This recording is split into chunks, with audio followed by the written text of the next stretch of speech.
Must a man be the sole financial provider, or are there other things he can do when he cannot be there financially? What is the best mindset to have as regards this? So a man, I personally, once again, I think that both parties, if able to provide financially, should do it together. I don't think it's a man's role to be the one to provide completely for the family, right? I think if you're able to work as a woman, you should also bring some support. Now maybe the man can take the lion's share. And I'll give you some personal examples. There's certain things that happen in my house that we want to do. And at that point, my husband is like, I'm not able to manage it right now. I'll say, okay, I'll handle it. And then my husband says, I'll pay you back. And when it's time for payment, I tell him, let's split it into two. Maybe you pay me back only 60 or only 40. Because I say you're older than me, and I just use that as just, you're older than me, so you're going to take an extra 10% over me. And he would smile. And I'm sure that he's shown, and I definitely know he's shown gratitude over those things.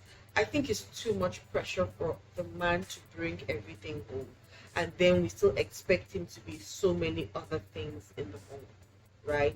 I think if both of us can go out and do things together and come back home and are able to put a purse together for the entire home, then you find the man being able to do a few other things. Now he can free up some of his time that he would have used to go for certain meetings or certain businesses to spend time with you, his wife, or his kids. I think there has to be, once again, this dynamic dance, that you find a rhythm that you find with your home that works. Sometimes it's even the woman that needs to be away for a bit because she has this new project and it's going to bring some new, opportunities into the family. Everybody then rallies around the woman to give her the support that she needs. Same thing for the man as well. I think men have really, really been, I think they've suffered a lot, from us to think of them as our ATM machines and just think, oh, just bring money. Now, the more we think of a man as an ATM machine, the more he's only going to show up as that for us. He's going to think that all I need to do is send money home or pump you with money or buy you gifts. He's not going to see the reason why he needs to be emotionally available. He's not going to see the reason why he needs to spend time with you and do certain things to create memories for you. He will think once I give you money and you people travel abroad, then you're having a good time, whether I'm there or not. But if you say to him that it's not about his money and show him, because saying and showing are two different things. So if we're talking about, okay, it's not just about your money, your presence, your essence is also needed. The 5 minutes, and for me, it's quality over quantity. So it's not to say that the man also needs to be at home 4 hours of the day. If he can be, for sure. But there are men who are at home 4 hours of the day and they're not present. They're either on their phones or they're sleeping or watching TV from morning till night. They actually don't have any quality time with anybody. So it's them also using that opportunity to say, even if I spend 10 minutes with my child and 10 minutes with my wife, it's it's non-negotiable. You have my undivided attention.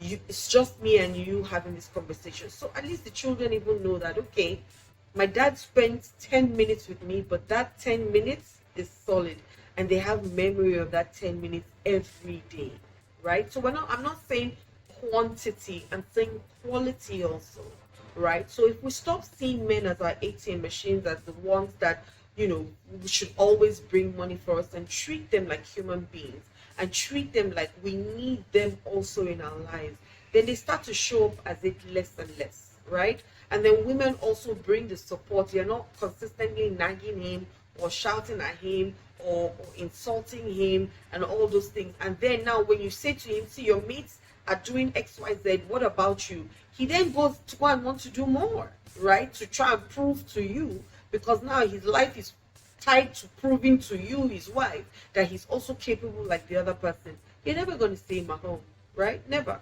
So, men, once again, you're not you are not born to die for us. Okay? At least that's what I told my husband one day. That they didn't give birth to you to die for us. Because if you die for us, I will marry someone else. Right? I want you to live and also live a good life for yourself, irrespective of whether I'm in your life or not with the children. Because you are meant to enjoy the fruits of your labor.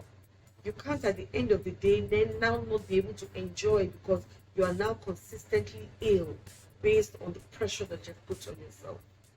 And hopefully, fortunately, I'm not the kind of woman that says I must live in or I must have this. If I really must have it, maybe I'm also able to get it for myself rather than putting that pressure on someone else.